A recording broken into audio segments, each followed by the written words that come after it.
एक दिन एक गुरुजी अपने कुछ विद्यार्थी साथ जंगल में ही आश्रम बनाकर रहने लगे थे। फिर एक दिन कहीं से एक बिल्ली का बच्चा रास्ता भूलकर आश्रम में आ गया। गुरुजी ने उस भूखे प्यासे बिल्ली के बच्चे को दूध रोटी खिलाया। वह बच्चा वहीं उसी आश्रम में रहकर पलने लगा। लेकिन उसके आने के बाद गुरुजी को एक परेशानी उत्पन्न हो गई कि जब वे शाम को ध्यान करने बैठते तो वह बच्चा कभी आकर उनकी गोद में चढ़ जाता और कभी कंधे या सिर पर बैठ जाता।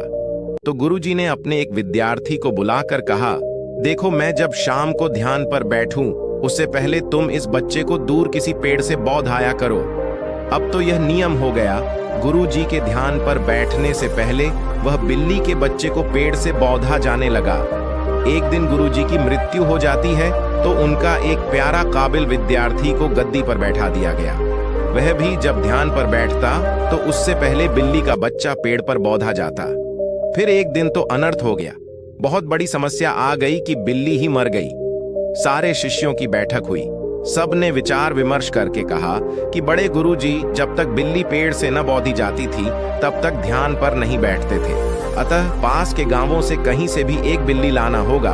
आखिरकार काफी ढूंढने के बाद एक बिल्ली मिल गई जिसे पेड़ पर बौधने के बाद गुरुजी ध्यान पर बैठते थे। विश्वास करें, उसके बाद जाने कितनी बिल्लियां मर चुकी थी और न जाने कितने गुरुजी मर चुके थे।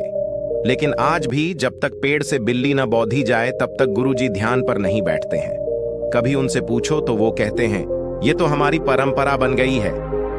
हमारे पुराने सब गुरुजी भी यही करते रहे। वे सब तो गलत नहीं हो सकते। कुछ भी हो जाए, अब हम सब अपनी इस परंपरा को नहीं छोड़ सकते। ये तो बात हुई उन गुरुजी और उनके शिष्यों की, पर कहीं ना कहीं हम सब ने भी एक नहीं बहुत ऐसी बिल्लियां पाल रखी होगी। कभी ध्यान दिया है कि इन बिल्लियों पर बहुत वर्षों से हम सब भी ऐसे ही और कुछ अनजाने तथा कुछ चंद मतलबी लोगों द्वारा निर्मित परंपराओं के जाल में बंधे हुए हैं।